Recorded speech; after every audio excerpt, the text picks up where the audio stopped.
Introduction to the Book of Nahum. In the 3 chapters of this book, Nahum the prophet pronounces God's judgment on Assyria and its supposedly invincible capital city, Nineveh. During Jonah's time, Nineveh repented of her sins, and God spared the city. Not long after that, however, Nineveh reverted to its extreme wickedness, cruelty, and pride. And then in 722 BC, Assyria crushed the northern kingdom of Israel. Nahum prophesied Nineveh's fall sometime between 663 BC and the actual destruction of Nineveh in 612 BC.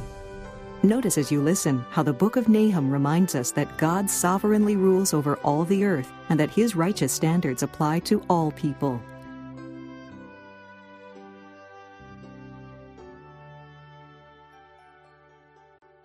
Nahum, chapter 1. The burden of Nineveh, the book of the vision of Nahum the Elkoshite. God is jealous, and the Lord revengeth. The Lord revengeth, and is furious. The Lord will take vengeance on his adversaries, and he reserveth wrath for his enemies. The Lord is slow to anger, and great in power, and will not at all acquit the wicked. The Lord hath his way in the whirlwind and in the storm, and the clouds are the dust of his feet. He rebuketh the sea, and maketh it dry, and drieth up all the rivers. Bashan languisheth, and Carmel and the flower of Lebanon languisheth. The mountains quake at him, and the hills melt, and the earth is burned at his presence, yea, the world and all that dwell therein.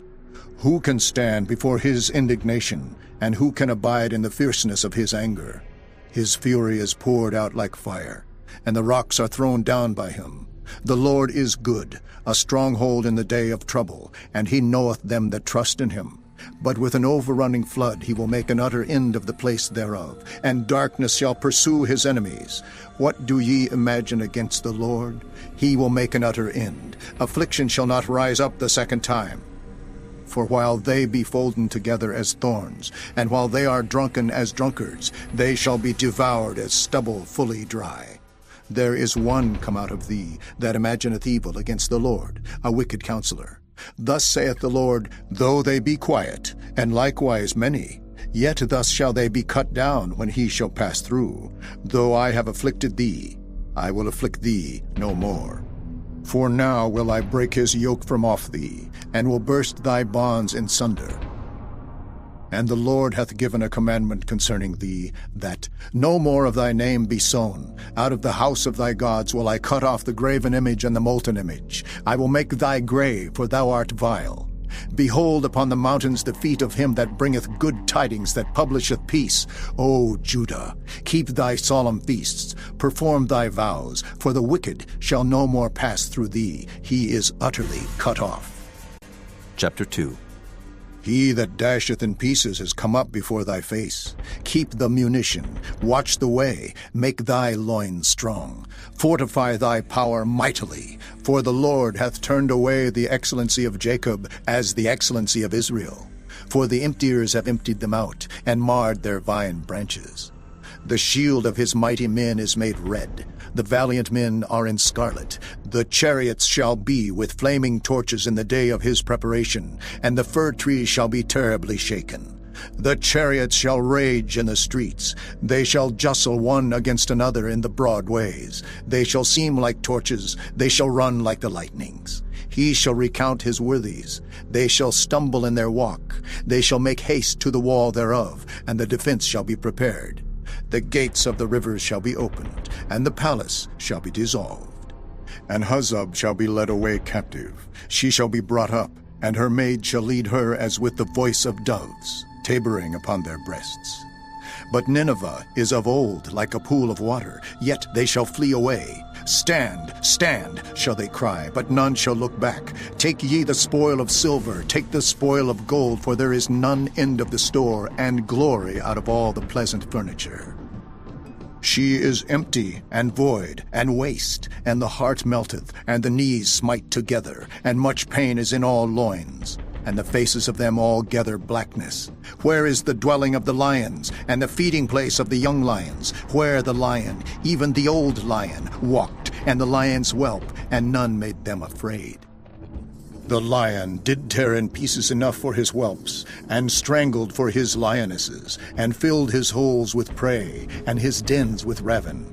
Behold, I am against thee, saith the Lord of hosts, and I will burn her chariots in the smoke, and the sword shall devour thy young lions, and I will cut off thy prey from the earth, and the voice of thy messengers shall no more be heard.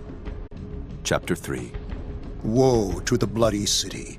It is all full of lies and robbery. The prey departeth not, the noise of a whip, and the noise of the rattling of the wheels, and of the prancing horses, and of the jumping chariots. The horseman lifteth up both the bright sword and the glittering spear, and there is a multitude of slain, and a great number of carcasses, and there is none end of their corpses. They stumble upon their corpses.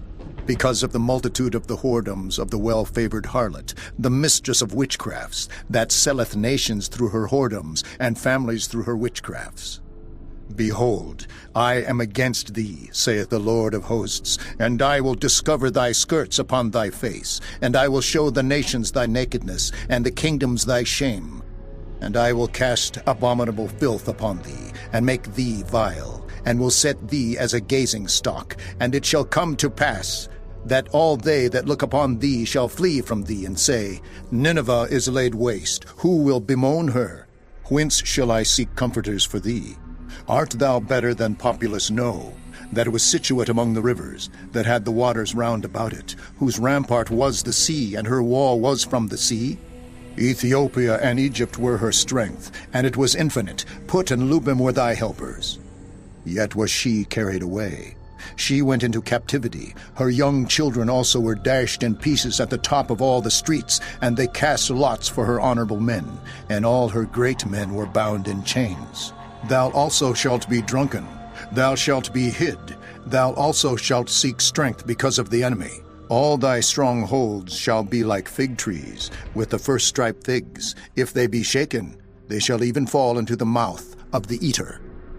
Behold, thy people in the midst of thee are women. The gates of thy land shall be set wide open unto thine enemies. The fire shall devour thy bars. Draw thee waters for the siege. Fortify thy strongholds. Go into clay, and tread the mortar. Make strong the brick kiln.